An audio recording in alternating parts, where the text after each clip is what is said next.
Okay, yeah, mic's on. All right. We have everyone here. I see the time's 9:31 and we can adjourn this meeting. Or not adjourn, start the meeting. It's already over. We're quitting, we're not doing Yeah. it. All right, thanks for showing up, everyone. All right, so we have the portion of roll call first. Yes, let's do that. All right. Alina Lang, Here. Shelley Campton, Yeah, here. Mark Dolson, Here. and Cheryl Adams. I'm online, yes. All right. Cheryl is saving us from her sickness, so she's attending remotely. I do want to say that because we didn't have the location on the agenda prior to, she'll just be basically participating as a member of the public.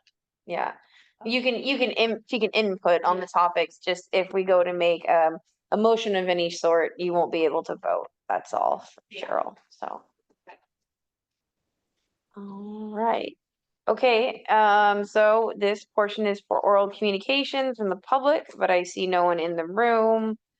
And I think we only had staff as an attendee. So I'm getting there are no hands raised from staff, so no comment. So we can move on to new business. And the first item is going to be the watershed education grant. Yeah, and that will be me. Let me turn on my mic. There we go. Okay, so beginning in 2004, the district budgeted between 15,000 and 17,500 to support classroom watershed education grants for students, outdoor watershed education, science camps, and community public education. The program did stop several years ago. The awardees were selected by the San Lorenzo Valley Water District 5-member Education Program Advisory Committee. The questions we have for you today are, does the administration committee recommend that the board of directors reestablish the program? And if so, what does the committee recommend to the board of directors as an appropriate amount for that? We did find out that included in the proposed fiscal year budget for 25-27, in the operations budget, they did include a $5,000 amount in their grant to support this watershed education program. So with that, I will open it up to you guys for any questions or comments. I do have a quick comment. I think it was 5,000 and I told you 5,000 because Chris told me 5,000.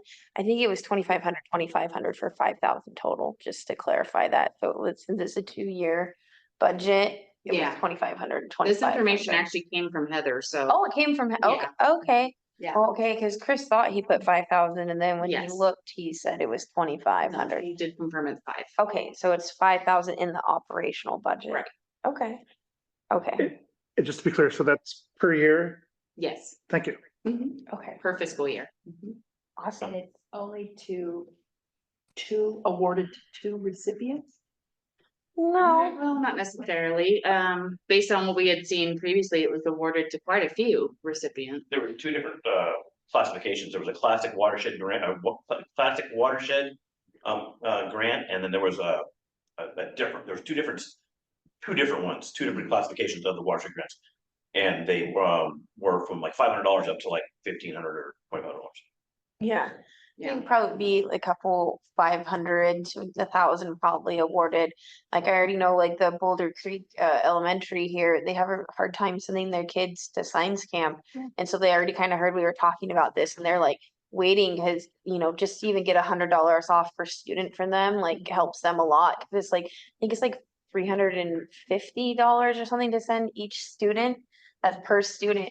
And so just trying to take $100 off of that to help parents over there. So, like $1,000 to them goes a long ways. It's $1,000 they don't have to fundraise. So, yeah. Is it usually awarded to the schools? Who's the target audience for the grants? And is it for research? Are there different levels of schools or groups that, like, who? I think we heard a lot Who? from Yeah. last time. I think there was a big array of different types from schools to like Yeah. they had even like the slug band because they are the string band because they were doing science stuff. I mean, anyone is eligible to apply even out technically outside a district, but most of it stayed within district at the schools. I don't know if Chris, I was trying to get some kind of more information from Chris, and he said he had all the projects saved, but I didn't get like a good summary of everything. Maybe Yeah, I think Scott Scott got it will. archived, but I'm looking I for was it. just looking Okay. for it. Well, I guess we could start like with the first question. How do people feel about this, reestablishing this program? Is this something like that we want to be spending water district funds on? Like how do people on this committee feel about that? I mean, I don't know if someone wants to start us off. Shelley? I heartily support that. I think education about our resources, environment, ecology starts from wee little so that you can respect that. So the more that we understand, if that's my thought process, where I think the funds would be going to, then I think it's important to have that ability and support the science camps or whatever the schools are doing, as long as there's a not too involved methodology for applying for the funds. And, not like a research, but, Yeah. there's a thought out way that they can apply and have the students be a part of that. They can become a resource too, Yeah. for the water district. So it looks like all of the awards were around the $2,000 or more mark, if you will.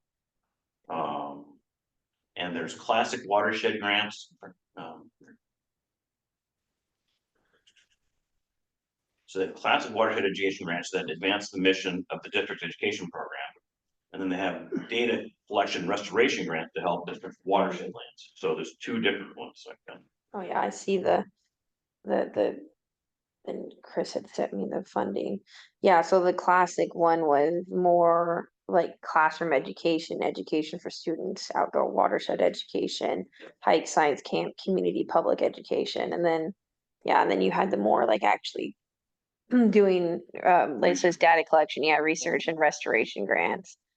And you can see, so it says if you're a student or practicing scientist. Mm. So there's kind of two different parts. We don't have to also keep this exactly the same either if there's changes that we wanted to do to this. But how did you feel like in general about this, Mark? So I'll answer that in two parts. Overall, I feel very positive and supportive of moving in this direction. So that's my first part. My second part was that I would ideally like us to take a little more time and a little more care in redefining this and reassessing exactly how we think it can most optimally work today, and in light of both past experience and new developments. So one question that I have is just about the timeline for resolving this at our committee level. I understand there's a funding question that involves the budget, although there could still be a budget amendment. And I do feel like it would be desirable for us to be able to take a month or two to put together a revised set of guidelines and have something that's formal in writing. At present, this seems to be something that hasn't come directly to the board, and if it's going to, I'd like it to be a little more well considered when it does, personally. I hear that. Well, Cheryl, since you're out there, you have some comments on this? Yeah, I mean, I'm also generally in favor of education projects, especially for the schools, and bringing kids in at an early age, to understand the need for environmental protection and how they get their water and all that stuff. It's all very important.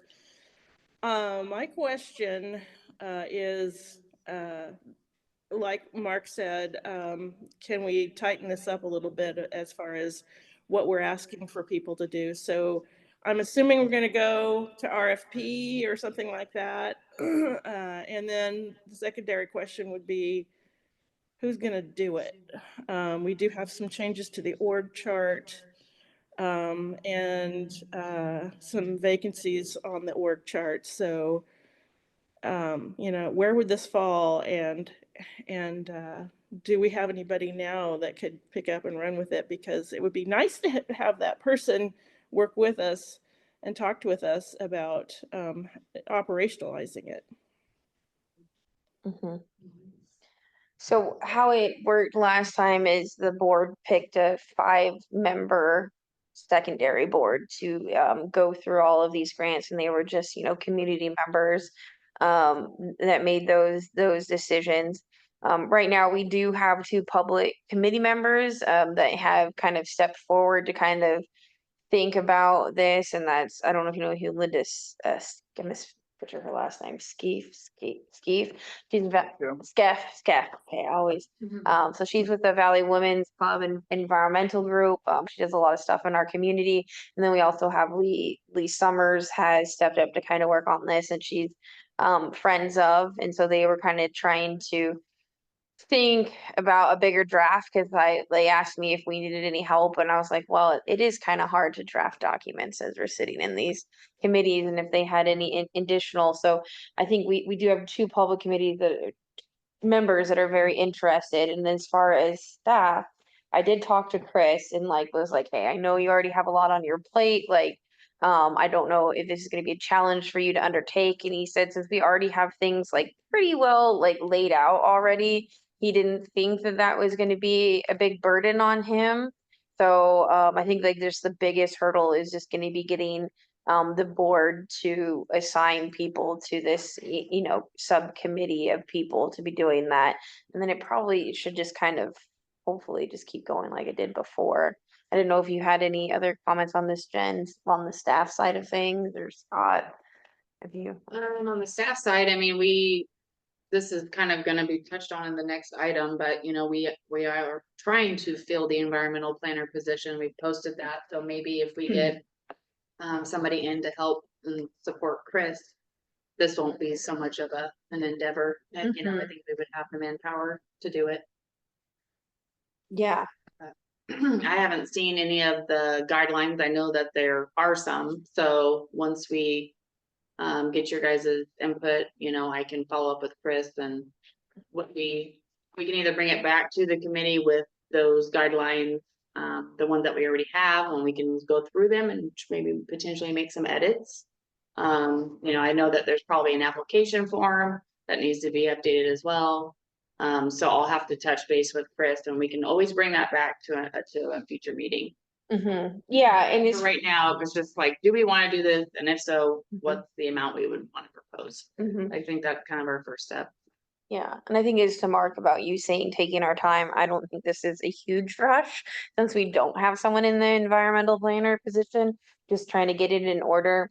I would like it kind of wrapped up before the school year starts, so then all of the schools, we can notify them and, you know, just make sure that they know what's going on, because I know that BCE, they bumped up their summer camp and they're actually going to be going in October, so it's sooner, and so they are like stressed about doing fundraising. So yeah, so if we could have it at least done, you know, by August would be a good time. So, well, it sounds like everyone is very much in favor of this, so I guess we can move on to kind of talking about how much money. And I do have it was the 2016-2017 budget numbers here. So for the classic watershed education grants, it was 17,500, and the data collection grants was $15,000. So there was 2 different numbers, and we don't need to go nearly that high. It's just kind of to try and start you know, bringing this back a little bit. And also, I do know that there's a possibility that some surplus land is going to be going up for sale. I don't know when, but if that happens, that might be another funding source for us that we could possibly add some more money into the program later. But I don't know. What do we think is a good number for, you know, restarting this? So data collection is important because that gives you your base, correct? And now you have to account for inflation. So what does that number look like?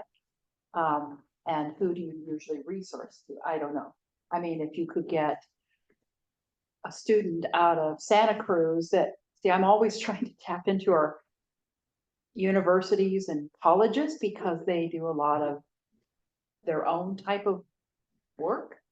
And it's people that you can tie in from an academic, but also someone that can help support, so you can pay stipends as well as help them with their projects.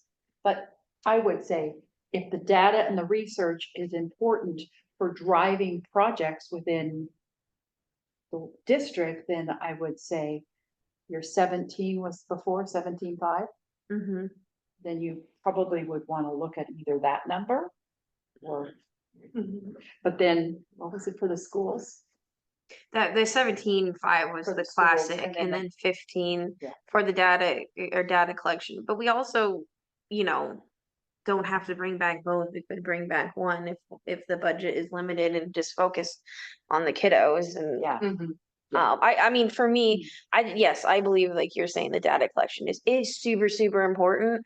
But like I feel like, is that 15,000 going to be super impactful in that data collection, or sending our, you know, future generations to camps and kind of instilling that? Like, I think that money goes a lot longer with, or farther with them. But Could you wrap the data collection in with the education and then, see, I keep trying to give the poor students in the colleges that are studying biology, sciences, you know, where they could do a program, get their CEs or educational units, get their grade, but also get a stipend. You can pay them stipends to help collect this. I don't know if those wherever have been approached as far as, is this even make sense? Does it help with any of this? I don't know what the different universities as far as their science programs, biology, you know, I haven't looked at their curriculum. But again, could it be under one? Does it have to be under two headings? Could it be under one heading and no, part of it go Mhm. to, and then you, Yeah. instead of, you add the two numbers, but then you come up with 20 or, yeah.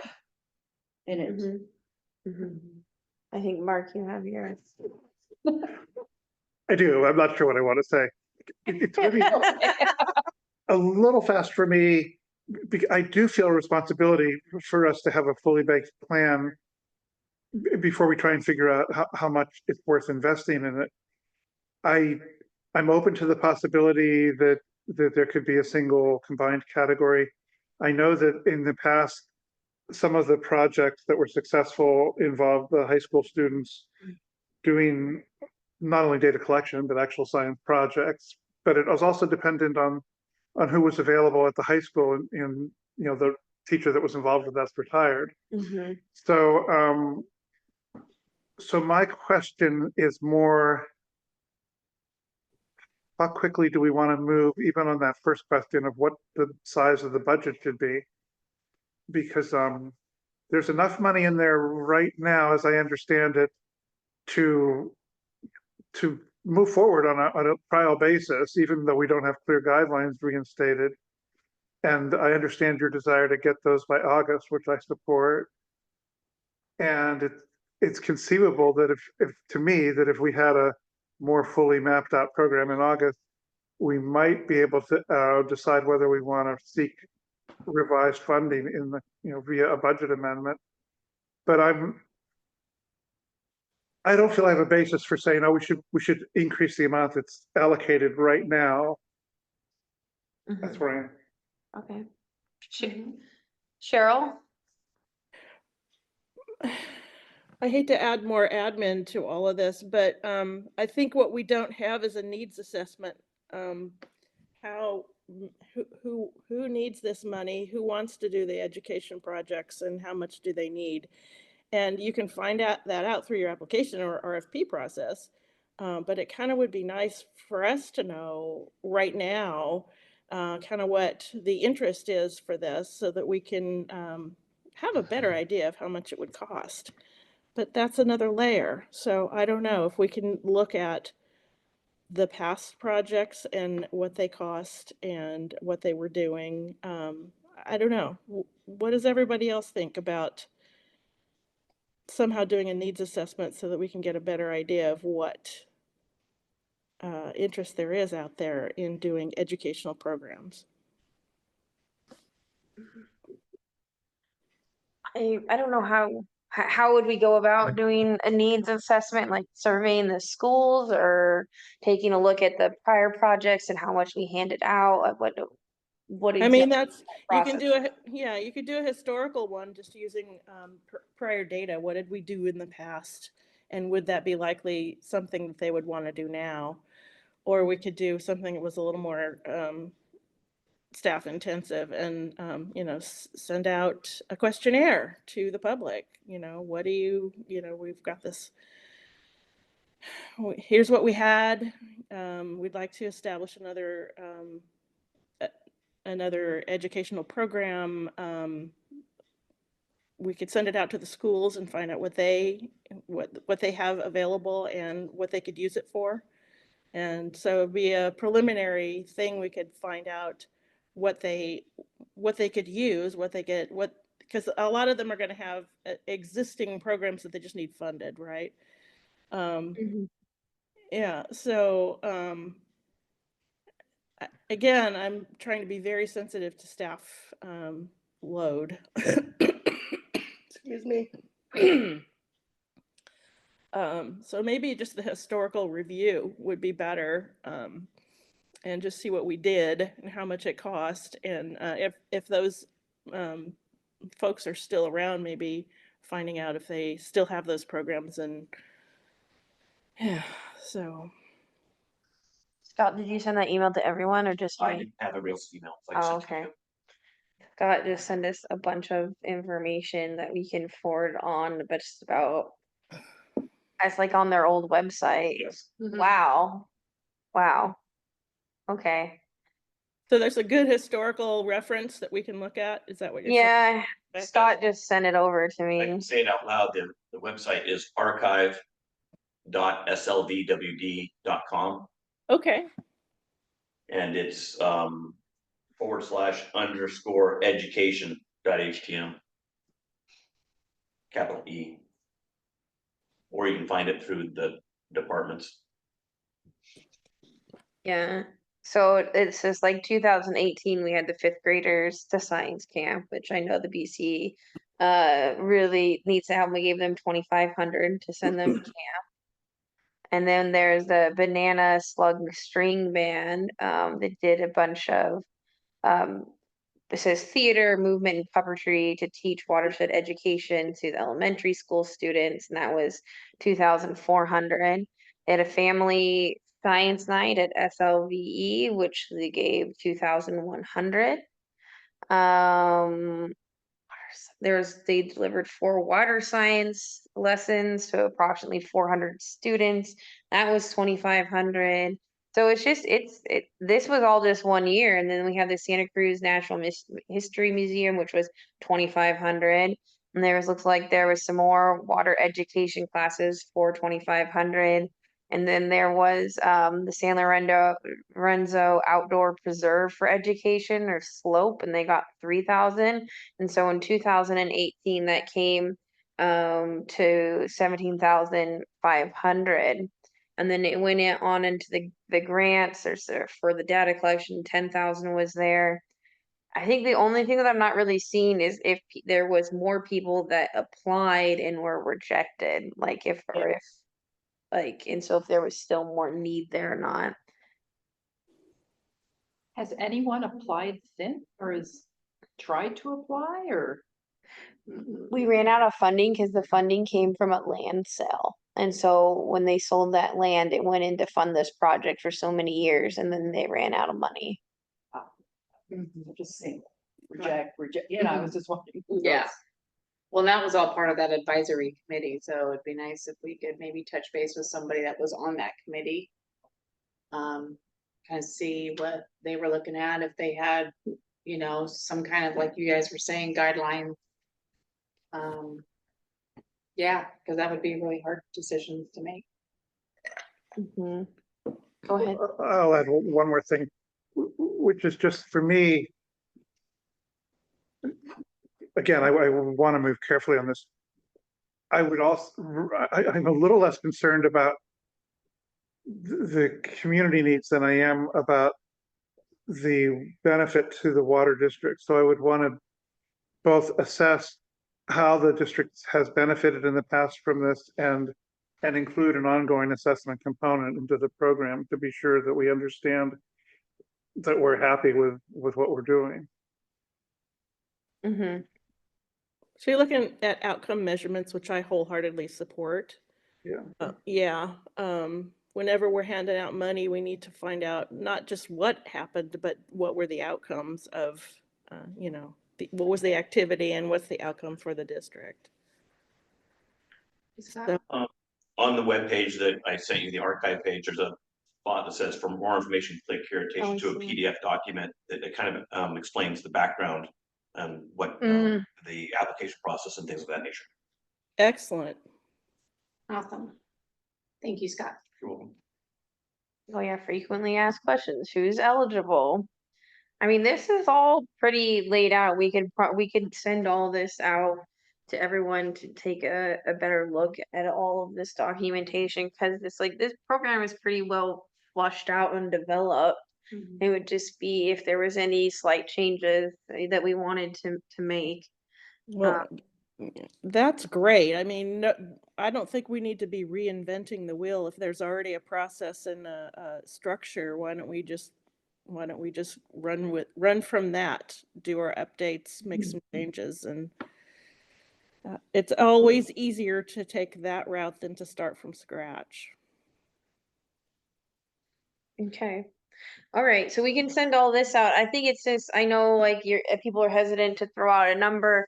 We can start with the 5,000 that's already allocated. If we don't want to up that anymore, we can kind of see what kind of applications we get as far as what's coming in, and then we can amend the program later if we see we're getting a lot of hits and there's things that we think that are important. Or I don't know if anyone's thoughts on that. Or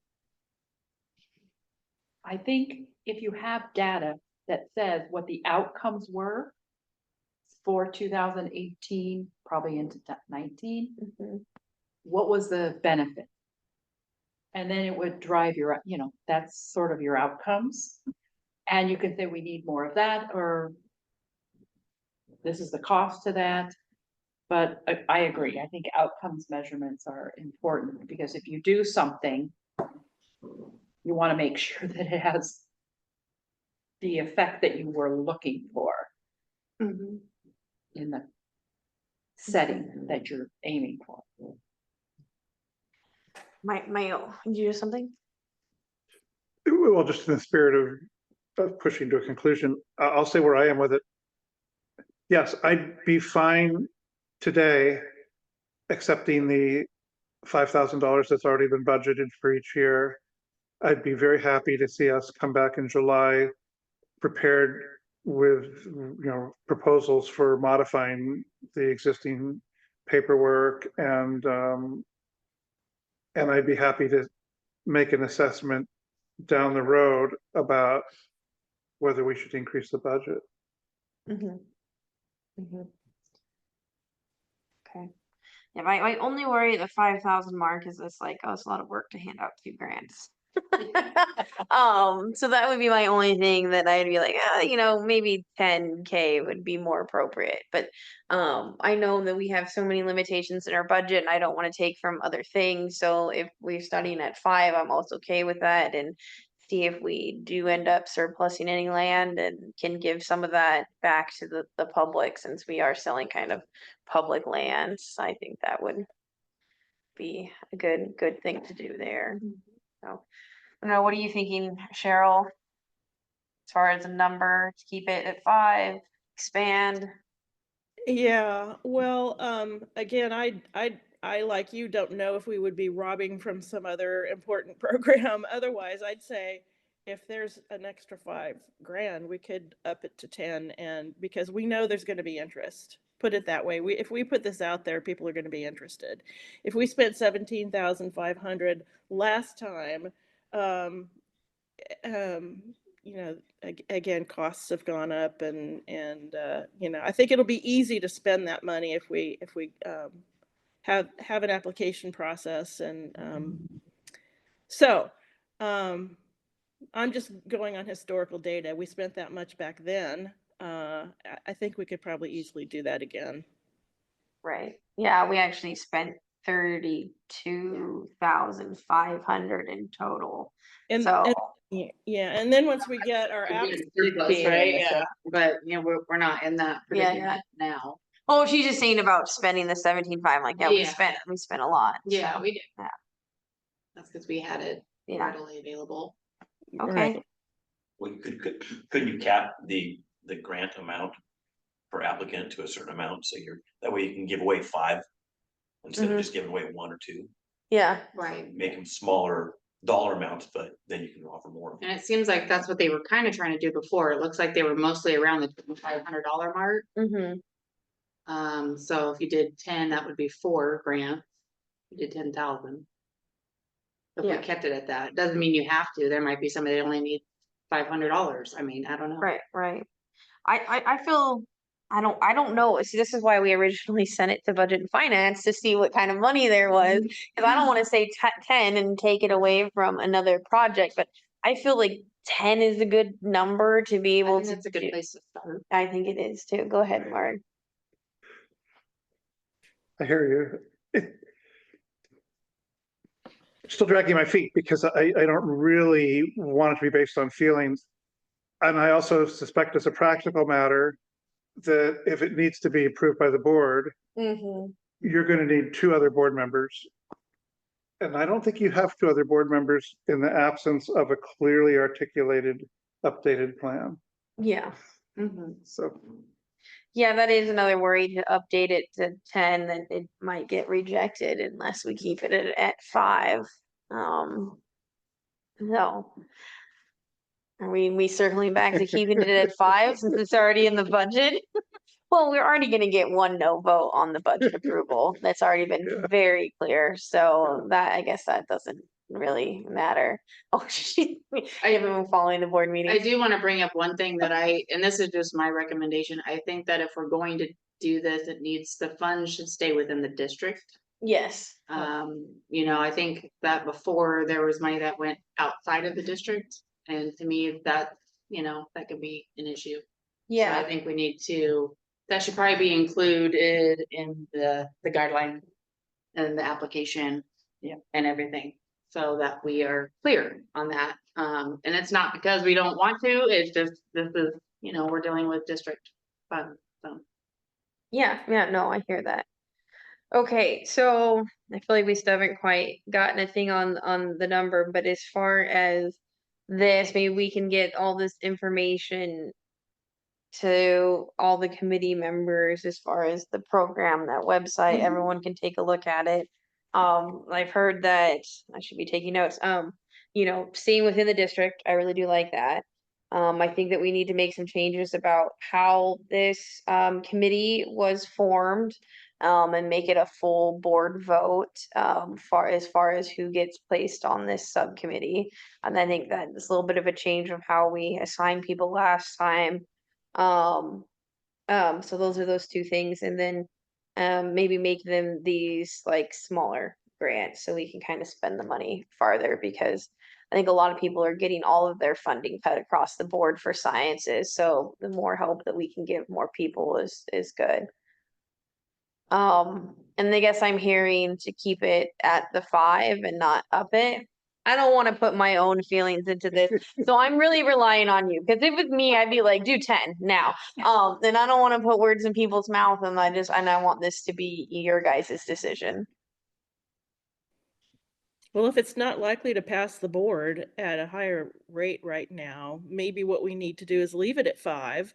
And then once we get the applications in and show the interest and show the need, we could then have some impetus to get a positive board vote on additional funds. Okay, I like that. Yeah. I think somebody said they had doubt that even the 5 would pass. No, It's the already- 10. The 10. Yeah. Oh, okay, I was like, the 5 won't pass because you have a member that clearly does or seems not to. Anyway, I'll just leave that fragment out there. But also you talked about outcomes. I'm coming back to outcomes to support why the budget should increase. I think it should increase, but I think you have the projects that happened before for 32,000. Mhm. What were the outcomes?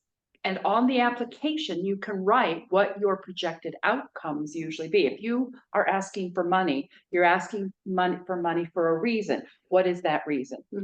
I want to see an improvement in, and this is going to be done by, and this is how it's going to, and you'll notice these results.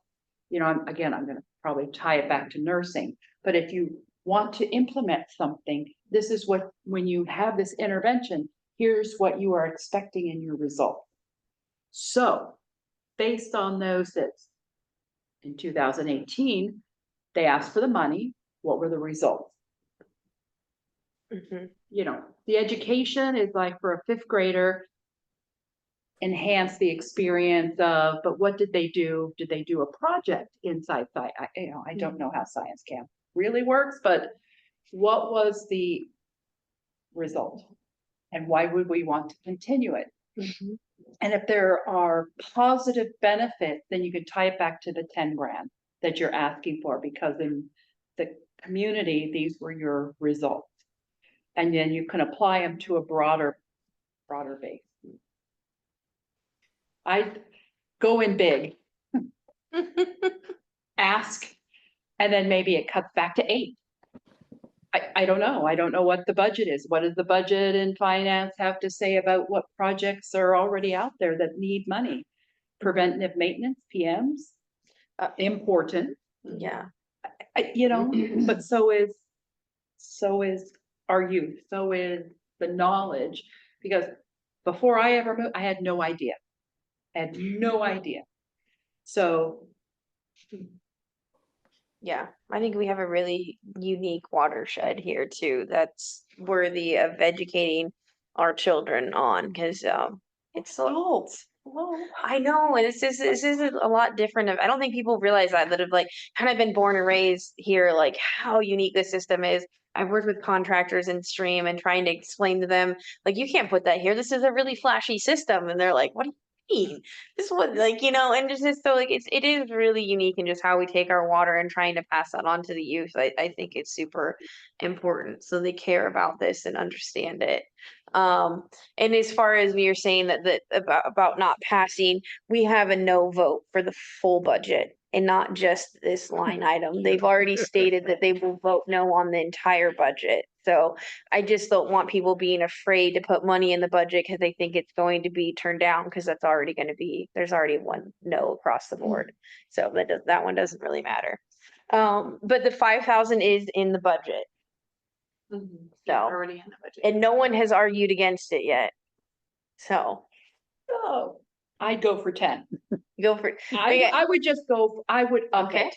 We got, And- and yeah, we got and- one for 10. Mark, what do you think? I'm a 5. He's at 5. You're a 5. Okay, Cheryl. I thought I couldn't vote. Oh, well, you can give your opinion. We're not voting. We're not voting. We're not voting. We're just talking right now. Yeah, and where's your number? Well, if we're already guaranteed the 5, well, kind of, sorta, nobody's argued against it. My question to you, Alina, is do you think that if we go for 10, it would jeopardize the 5 we already have? Oh. Oh, that's a great question. I don't know. I don't know. Because right now we don't have any solid data as to needs other than our historical data, which is pretty strong. I think that, you know, when we had this program, we spent $17,000 on education. So, you know, Okay. And so if your number is coming down from the 17.5, you've had a reduction. Yeah. right. And if we use the 5 as a placeholder until we get more information. Okay. Yeah. Okay, so I guess I definitely agree with you that it should be 10, but I guess we'll stick with the 5. let's see how we go. Let's get some applications in. Let's give them some hard information to be like, look, there's a lot of interest. Can we do a budget amendment and add 5 more and maybe come in for that? Or see if we get some land sales, so it's not like we're taking from CIP projects and we get that pushback there. If it comes from from somewhere else, it's not ratepayer money. Yeah, you answered my Specifically. question. I was gonna say, can you do an amendment Mhm. as you see it come? Mhm. Yeah, Yeah, okay. yeah. Okay, We can. So- So our thing is do we we don't wanna take this to the board yet, I don't think, right? We wanna come back in July. yeah, and let's get all this wonderful information. Thank you so much, Scott, for pulling that together. And so we have that. I think Chris gave me some stuff. I think it might just be duplicates, and we can make sure that everyone on this committee gets all of that Mhm. information so they can review it and see and come next time with any recommendations for changes and kind of flush out this a little, like the actual thing if Mhm. there's any small changes. So, okay, Awesome. all right. So That's the plan. yes, we got there. So it says possible recommendations. We do not have a recommendation for the board on this yet. It will bring this back in July. Thank you, guys. Public comments. I see no one in the room. I see just staff online, so we are good there for public comment. All right, so we're going to move on to our next item, which is the organizational chart.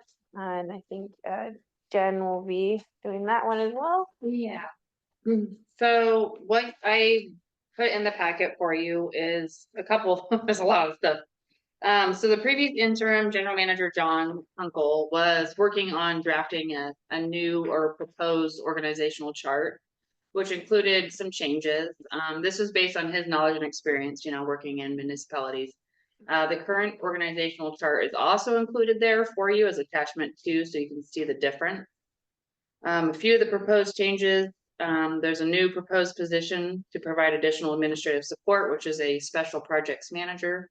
So I wanted to discuss that a little bit. His suggestion was to change titles from directors to managers. Just because it flows better. We had a lot of managers and then we had a few that were directors. So that was one of his proposed changes. And then changing the organizational structure to be more linear, with managers and confidential employees reporting directly to the general manager.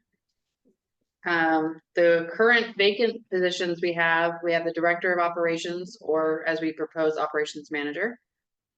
We have finance manager, also vacant. We have environmental planner 1 and 2. We have both of those, but we have begun recruitment on that.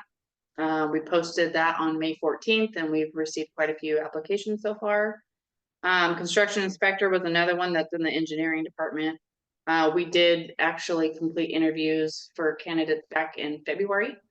And so we're contacting some of our runner-ups for that right now. And then there was a new position that they're proposing that it's called a cross connection specialist, which is a new California requirement, requires certification. And so there's some discussion on that one as well, whether we can include that in the construction inspector position and require the construction inspector to get that certification, and it would be all in one, which was what a lot of districts are doing. Or we can hire a cross connection specialist, but that would have to go as a budget amendment, and the board would have to approve that position and so on. So that is still in its infancy at this point. So basically I just gave you all of this information and kind of bringing this to you and see what your thoughts are. If you have any other recommendations, if you have any issues with what was proposed, and just kind of get your guys' thoughts on it. So that's why we're here. Oh, you got your hand up. Mark's going first. Go for it. Gotcha. Well, as usual, I have opinions, but actually, for me, the role of the admin committee is a little more limited. I mean, I don't presume to know what's appropriate in terms of staffing specific positions. I'm more concerned with process. And there are some elements of that I think it would be helpful to be able to talk about a little. But I'm also just interested in, so respecting your expertise, do you have a position on what you think is optimal right now in terms of staffing changes Are you supporting the new org chart or parts of it, or? I'm supporting parts of it and I'll explain why. So I've worked in municipality a long time. I worked for the police department for the city of Rio Vista for almost 8 years. Usually the organizational chart is very linear. A lot of the department heads, they have people under them, but they report directly to the general manager along with HR. The only one that is a little bit different for me is the office supervisor. Before she was under finance. And I know that there were some reasons for that because they, you know, they're customer service, they take payments for bills and, you know, they do bill processing or invoicing and stuff. And that's still fine, I think, to fall under the finance division to a certain degree, but I still feel like the office supervisor over that unit should still directly report to the general manager. Because there's different aspects of that position. Sometimes you might need to go to the general manager, sometimes you might need to go to the finance manager. So that one's kind of a one-off. But I do like John's changes. I think that there's a need for, he has it titled as a special projects manager. But after talking to John and talking to a board member, I feel like that, you know, after what they were kind of telling me they wanted or what they were thinking of, that seems to me it would be more of an assistant general manager position or a deputy general manager position with a grants component kind of wrapped into it. The problem that we have with this is that Chris is currently our environmental programs manager and he has special projects manager in his title. And so my issue is if you try to make this a special projects manager title, you're now having to, you can't do that. That would be something we would have to probably negotiate with the union reps and stuff like that. So it gets a little bit tricky. I do like a lot of the proposed changes. I think that the construction super or the construction inspector should be, I think we should maybe combine that, include that cross connection specialist within that position. I think that that would easily be a dual thing, because, you know, there was some discussion on whether a construction inspector would even be needed on a full-time basis. And I think if we add that cross connection specialist certification to there, you've now justified having a full-time position. And so, you know, that's kind of where I am with that. I mean, I at the last board meeting on the 15th, I was given the green light to start filling some positions, which is wonderful. And so, you know, like I said before, we've got the environmental planner posted.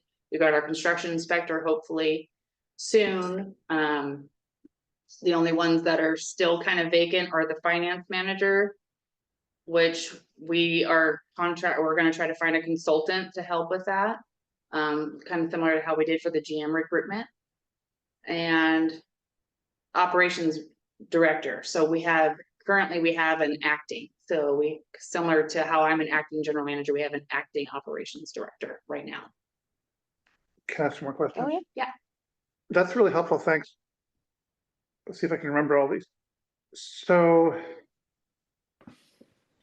one question is the people that are in acting roles are presumably spread really thin. How's that affecting the ability of the business to operate? Yeah, I mean, Andy Robustelli has been here almost 40 years. He's the one that is currently serving as the acting director of operations. There is a learning curve, as with anything, you know, there's a learning curve for me too. I'm learning new things every day.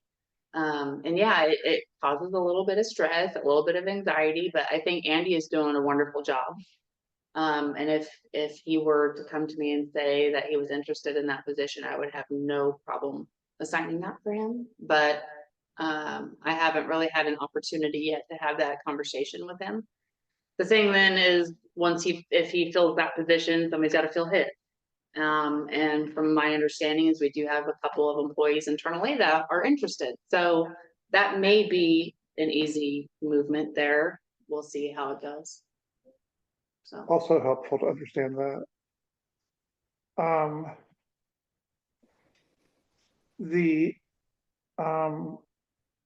Let's call it the assistant general manager position. Is that a reasonable thing to call it? Or I think so, but so just help me to be a little clearer on the current status of that position.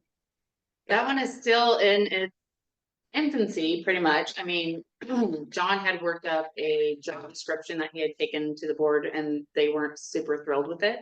I never came to the board. Oh, maybe it went to Mark. Must have It gone to must Mark. have gone to It did Mark. not come He to the told the board. board, but it must have gone to Mark. And so when I talked to Mark, I was like, well, I kind of heard, this is on my plate now. What are you looking for?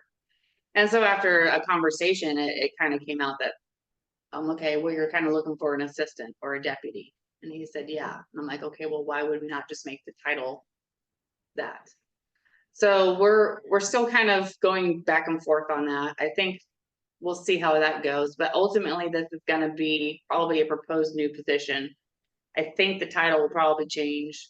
There might be a little bit of tweaking to the job description itself based on what staff and the board feel the needs are. But I think it's an important position. I really feel like the district needs that. I mean, there's a lot on the plate for general managers. And having that extra support, I think would be a win-win for the district. I agree. If I could add a little context. At least 3 years ago, maybe more, there was an identified need for an assistant general manager. And in retrospect, if that person had been added to the staff at that time, the most likely scenario when the general manager resigned is that they would have been able to step into that role and avoid all of the problems that have ensued. Mhm. So I think it's extremely good idea to have this general manager. Also because there was a lot of stuff that wasn't getting done because the skills were not available or people that had them were overloaded. Mhm.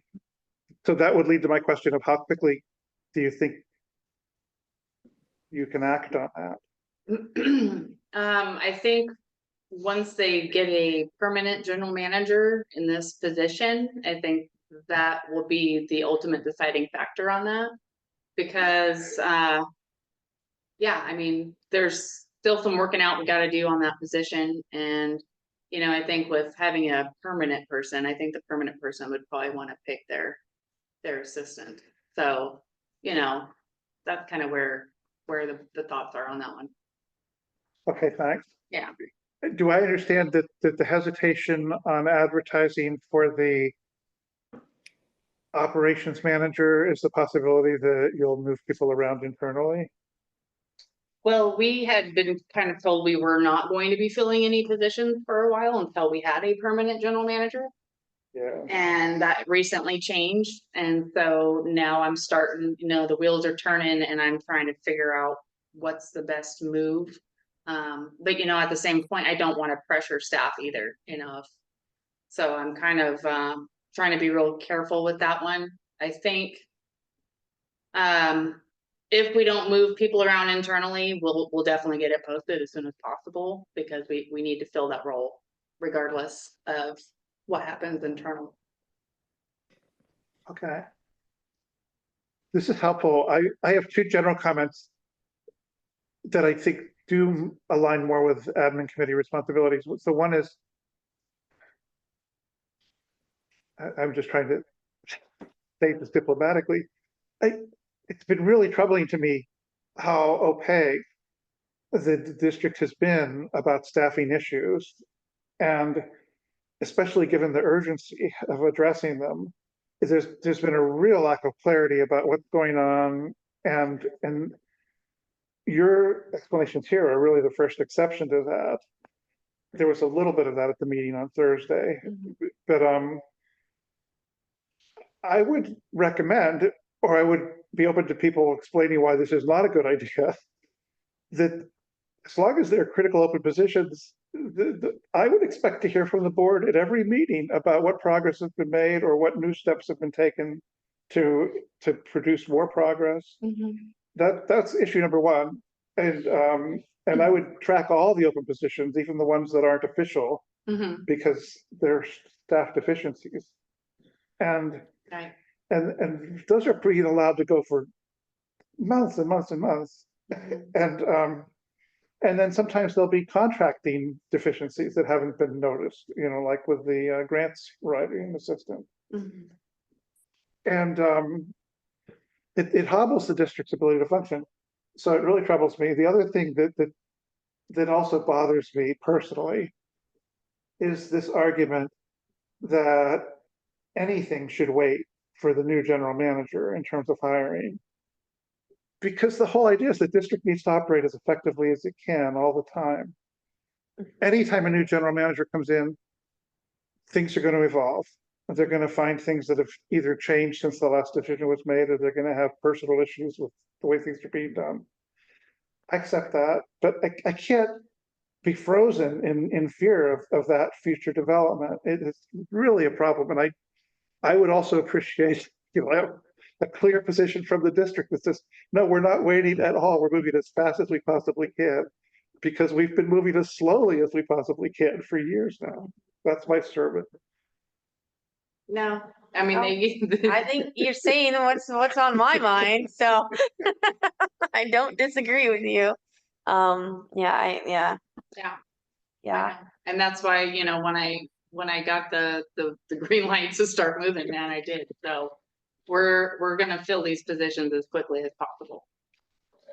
Are there any barriers to filling them? Is it Well, candidates or salary or? no, I mean, the finance manager one is a tricky one because, you want to have a very high caliber person in that position, similar to a general manager, right? And so that requires a different level of recruitment.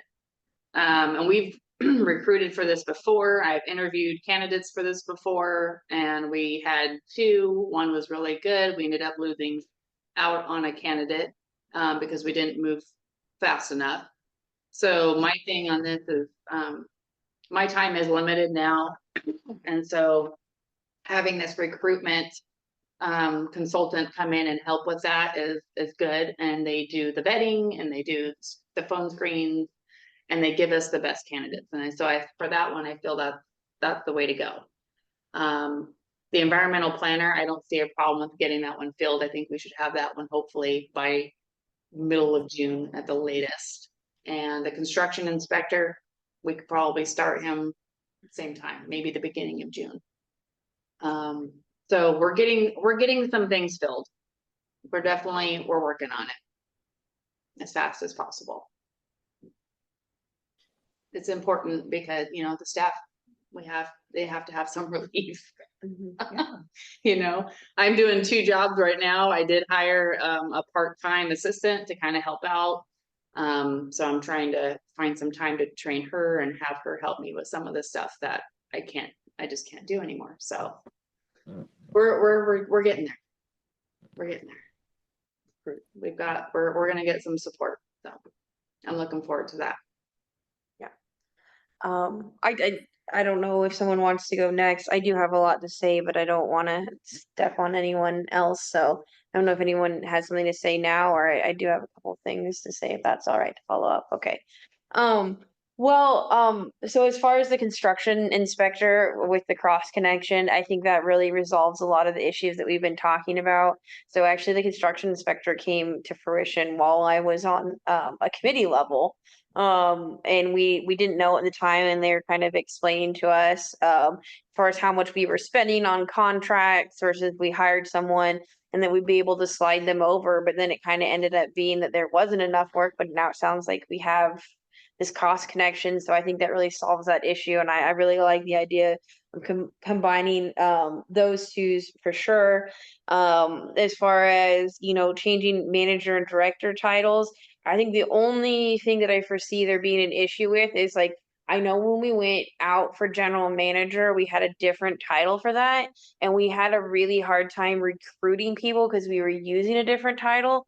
So just looking at like what the standard is within, other water districts, are we changing this title away from something that may be harder like to fill because people aren't searching or Googling for that?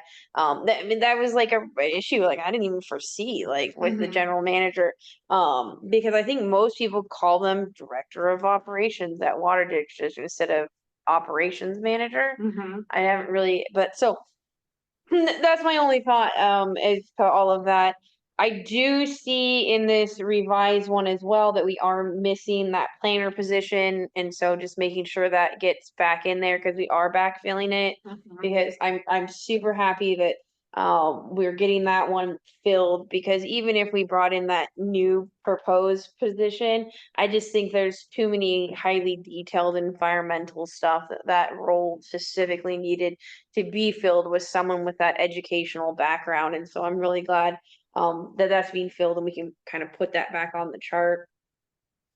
I do think that we need not another special projects manager, since we already have Chris has that in the title, but to make this like a deputy director or assistant general manager, and then if for God forbid we get a new general manager and we lose them again, we have someone that can go right into acting again. We kind of have this linear way of how we're going to be filling this. And also just, making sure we have a second in command that has all of the knowledge that's been going on with the district. Because I feel like a lot of the issues we have here is that we continually lose institutional knowledge. And so just having someone in that position that kind of can retain that, I think is very important, and kind of take on everything that Charlie was doing before, because she was doing a lot more elevated work than like her title. So I support that, like a name change to that. And I just want to apologize to all the district staff for waiting this long to fill positions. I was never for this. I all have been fighting very hard behind the scenes to fill it, and I think it's a shame that that we've had to wait this long. And I would go ahead, even if it's me, I would fill the director of operations in-house. I heard some really good things from Kunkel about what was happening. My only worry is that Andy doesn't like to come to board meetings, and maybe there's some training that like we can offer him. Like, public speaking is really hard. I mean, like the first time like I had to come and interview for the whole board for this position, I almost just like, oh, I'm gonna pull my application. I don't want to do this. I don't want to talk. So it's a muscle that we have to, work, and making sure that we're giving those training to someone. He's been here 40 years. Like he deserves to, get some help in some areas like that, because public speaking is very hard. So that's just kind of like my feedback on the whole chart. But I don't know if Cheryl or Shelley, what your guys' thoughts on these are. So changing the title, I mean, I've had title changes, and as you know, it has to stay in alignment with the position description. So those all, it's just a nomenclature. Salary, possibilities, if you change, inside, what does the structure look like for advancement as your salary, the different levels. As long as that stays within balance, then it's nomenclature. So I'm okay with it. I've been through it. I'm okay with it. But getting the positions is what's important, and not having to do double duty. That then kind of, the opportunities that may or may not be missed, and the stress, no, stress is just not okay. So I think getting these positions filled, and that's why I asked, what's the obstacle or the barriers to filling them? Is it the description? Is it the duties? Is it the salary? I don't know. But I don't know. So that would be my only about the org part. Okay, thank you. Cheryl? And I am also in favor of creating an assistant general manager position, assistant to the general manager. I think having some redundancy in that area is important, and training someone to become that position at some point. So you've got a bench, because we do seem to have problems keeping people in that position. So, and having someone who can assist. So I'm cool with that, whatever we call it, but that would be the function. That means they're not going to be doing some of the things that we thought they were going to be doing, but that's fine. Change that duty statement and put that box on the org chart. And I did notice, Alina, the same thing you did, that environmental planner position was not on the proposed org chart. And since we are actively recruiting for it, obviously that just didn't get on the proposed one, but we're keeping that position, which was a big relief when I heard you talk about it, Jen. So, because that was important for some of the stuff we were talking about earlier. Right, yes. Yeah. So, Okay. yeah, I mean, this is a really good thing, a really good discussion to have as things change, because our needs and priorities change over the years and we need to be flexible. So those are all things that sound right to me, those changes. Perfect. Thank you. Do you have any further comment from the committee? Okay, double check. No one's joined us. Oh, that was a typo on my end, Lisa said. Oh, on the planner? Oh, on the environmental planner? Yeah, that must be what. She just forgot to put it back in. That happens. Oh, yeah, we just didn't think to add that back in there. Okay. Okay, yeah. I didn't know that people could send me messages on Zoom. Now I do.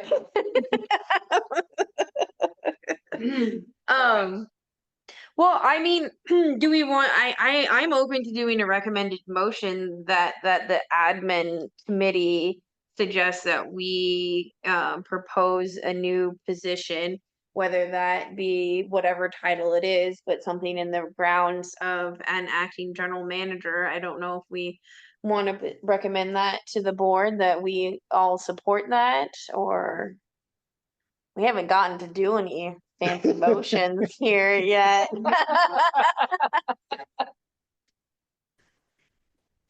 If you're making that motion, I'll second it. Okay, should I make it a little more formal then?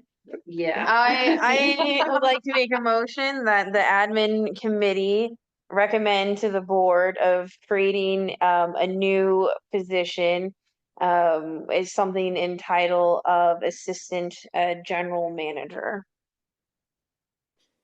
And that would be in lieu of the special projects manager. Yes, in lieu of the special projects manager. Okay, and then we do I'll have a second. Second. This is the part you can't vote in, All Cheryl. right, and we have. Okay. we You have know how no I public feel. comment? But there's no one online, there's no one in the room. No public comment. Okay, so I'm gonna take a vote. All right, Alina Lane, Yes. Mark Dolson, Yes. and Shelley Kempton. Yes. Okay, so we have a motion that passes. Thank you. All right. We can do that. Okay. And then we do, yeah. I'm not sure if I can do this. Can I make a motion so that the agenda wasn't very specific about exactly what outcome we were going to seek. So Yeah, I mean, basically it was just kind of get your guys' feedback on any, the organizational chart, any of the proposed positions, just like, Alina said, the construction inspector, cross connection should be combined, those are the kind of feedback I was looking for.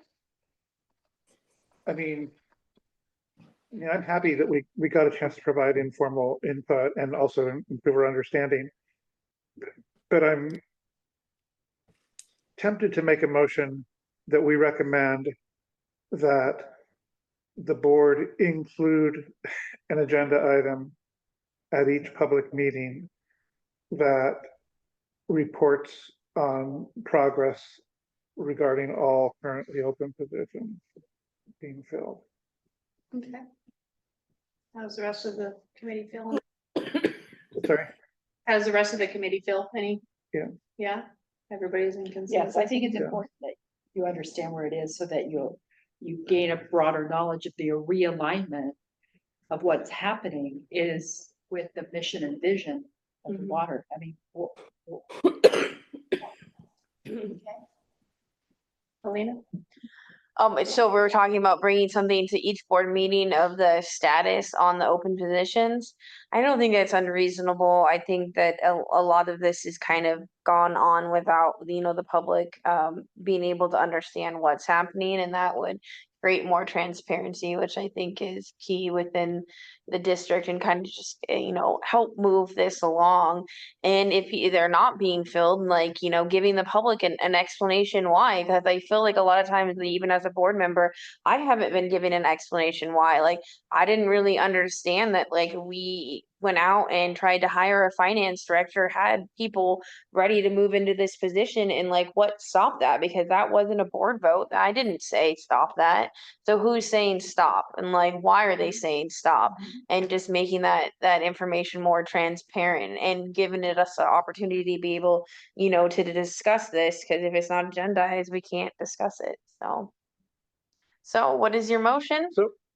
So I will move that the admin committee recommends to the board that at each public meeting, the board routinely provide status updates on all open positions and progress in filling them.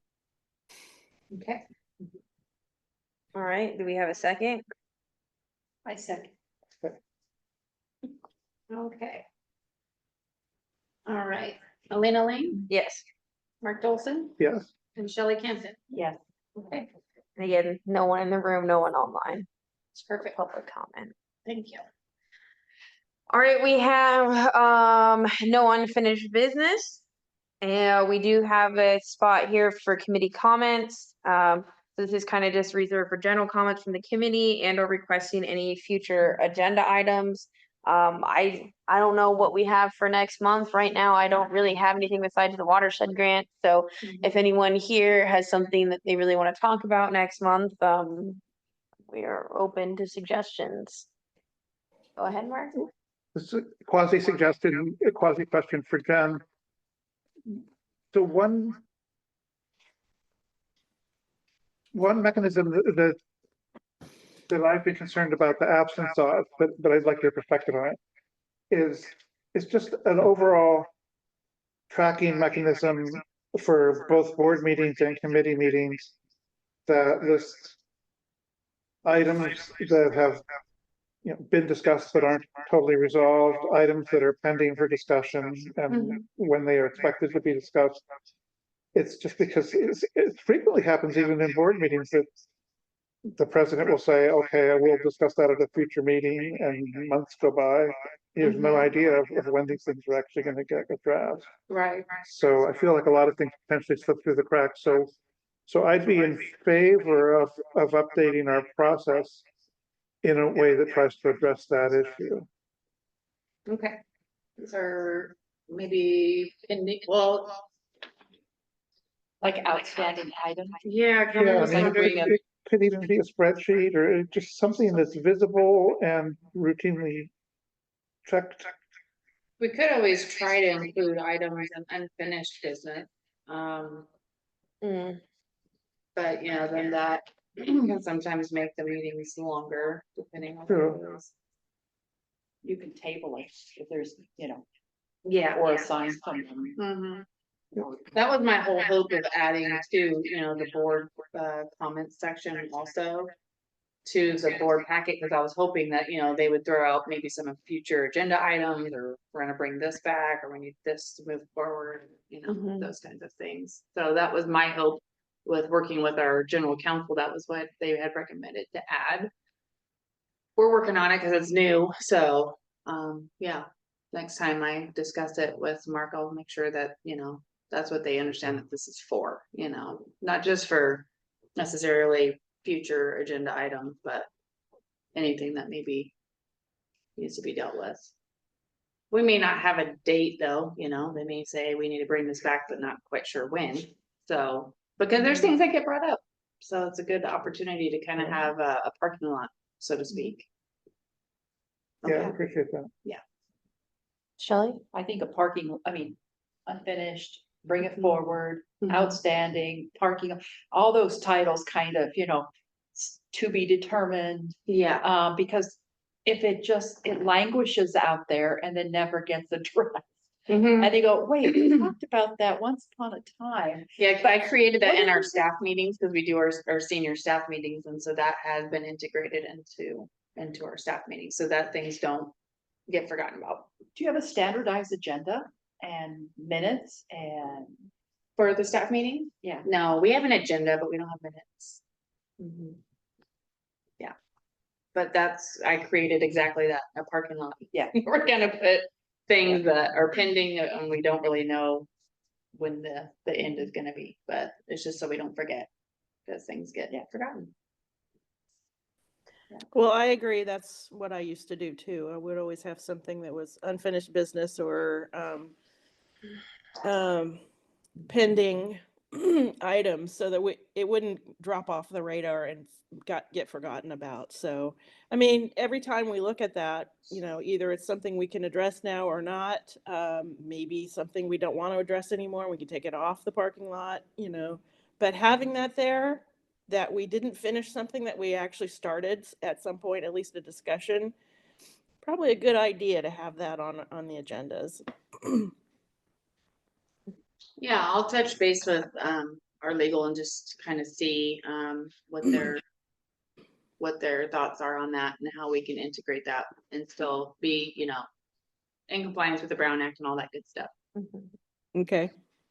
So I went back to look at what everyone had been asking for the board, just the parking lot of that. I have on my notes. Jeff, who I don't know, I'm sorry, I didn't announce this and maybe everyone already knows, but Jeff is not here at committee because he has resigned from the board and I don't know if that was made apparent to everyone.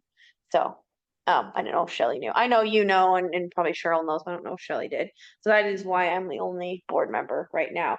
But Jeff had a couple of things that we have not brought forth, and he was talking about bringing the PR agency to committee.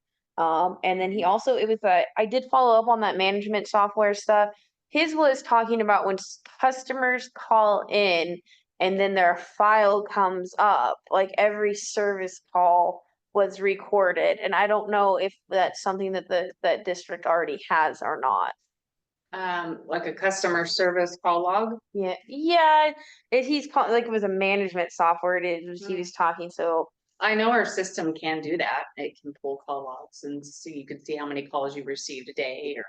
because there's like a place to put like notes in, like, oh, looks like there was a work order at this house on this date, and then this date. Is it all logged like that? Springbrook has all of the work orders in it associated with all the accounts. It's not tied in. But it's not tied into Not customer tied in. service. Okay. Yeah. But that I was just clarifying what I don't know if that's something that'd be helpful for the district. That is what he. And what was the first one? PR?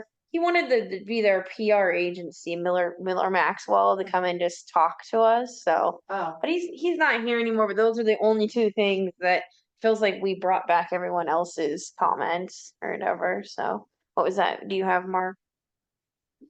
I'll just comment briefly on that.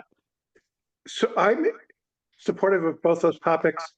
With regard to the PR agency, Miller Maxfield, my experience has been that merely having them come in and tout what they've been doing is not that helpful. Yeah. So I am interested in whether we're able as a committee to try and conduct a broader assessment of how well our community outreach is working and what additional steps might be helpful. And I would certainly respect Miller Maxfield and include them in the process, but just giving them an opportunity to give a canned presentation won't help me much. Yeah. Secondly, with the software issue, I'm not knowledgeable, but I do appreciate the importance of trying to be sure that we're using current best solutions. And so I'd be interested in knowing how we could help with that, since I don't, if we're not already knowledgeable about it, what steps could we take to ensure that we're not overlooking some opportunity there? Yeah. I mean, I think staff would best know. I don't. yeah. Okay, do we have anything else for future agenda items or comments? Oh, I have one last comment. I will Looks like I might be at the Redwood Mountain Fair, getting at the drink station, water station for the district.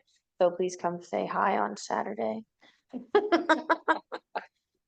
I'll be there Saturday too for the, we do a hospitality thing for the musicians at the radio station. So I might waltz by and say hi, Alina. Okay, all right. Well, treat Medicine Road kindly. They're my neighbors. Ah. They'll be performing Saturday. All right, well, no further comments? All right, I think that we can adjourn this meeting then at 10:51. Thank you so much, and thank you, Cheryl, for hanging in there while you're sick. Yeah, sorry I couldn't be there, guys, but I did not want to spread this around. Yeah, well, we appreciate that. Thank you. All right, Take All care. All right. right. Thanks. Okay.